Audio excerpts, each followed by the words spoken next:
Today we're going to do a quick video on the ETS 30 round AR15 magazines. This is what they look like. They're clear, see through them. They come with a dust cover. That's what the bottom of them looks like. Pick these up cheap. I am one of those people who does like the ETS Glock mags. I don't have any issues with them. They run fine for me. I know a lot of other people complain about them, but I've never had any issues with them.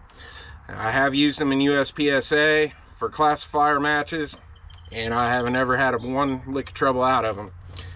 So we're gonna kind of abuse one of these a little bit, drop it on the ground, bang it around a little bit, see how it does. One cool thing about these magazines, they have a coupler on them. You can see in there. Put them together and lock them together. So there's all three of them locked together. Now, the cool thing about that is, get these dust covers off. This gun is clear, nothing in it.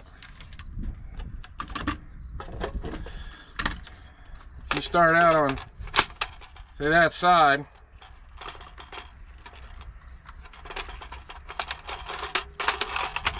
they will fit. They're locked in. Locked in. Now, if we have any issues with these magazines, I did bring a P-mag just so we can verify it's not the gun and it is the magazines, because we all know P-mags, they just run, they work and everything. I got 30 rounds of Herders steel cased ammo loaded up first. We'll shoot 30 rounds of steel cased and then we'll move on to brass.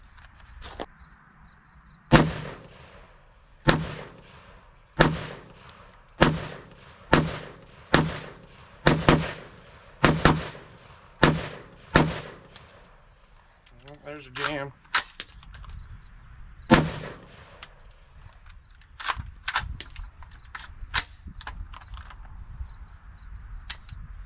Yep. Okay, so the steel case is not working. I'm not going to blame it on this mag yet, though, because the gun has had a tendency to not like steel cased ammo, so we're not going to hold that against this magazine yet. We'll run some brass through it. Next up, we got Federal M193 ball 5.56, 30 rounds.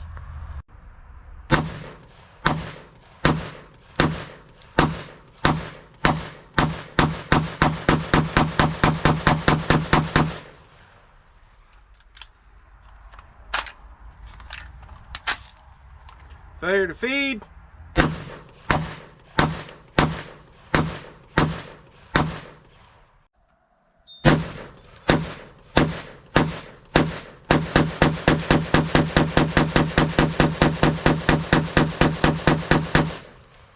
Fed all the 30 Hornadies just fine.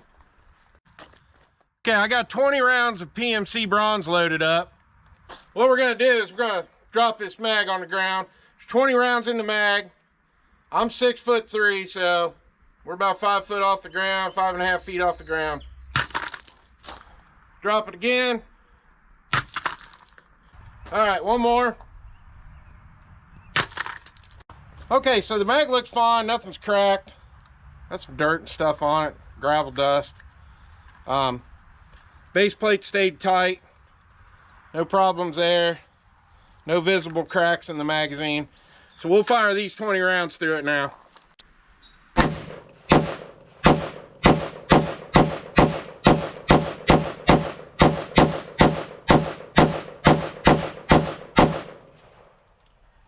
Fed them all just fine. My conclusion on these mags, they're all right. I'm not going to blame the steel cased ammo not feeding on these.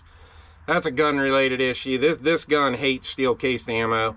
When we first started actually reviewing the Crimson Trace dot on this gun, we couldn't get steel case to feed with it either, so not going to blame that. We had one failure to feed on the M193 5.56. It ran my reloads just fine. It ran the PMC ammo just fine. And it ran the American Eagle ammo just fine. So, would I use them in competition? Probably not. Are they good for the range? Sure. I like how you can couple them together. I think if you're at home, you can load up a bunch of them and couple them all together and bring them to the range with you. So for practice and just shooting around the range, I'd say they're going to be just fine for that. Competition wise, I don't know. Probably stick with a Magpul mag, or my favorite mags are Lancers. So that's my conclusion on the ETS 30 round AR15 magazines. Don't forget, we're also doing an Olight giveaway on the channel. The rules are simple. Go to the Olight giveaway video on my channel, like the video, comment on the video, subscribe to the channel. Hope you enjoyed the video. Please like the video, subscribe to my channel. I would appreciate it. And I'll see you on the next one.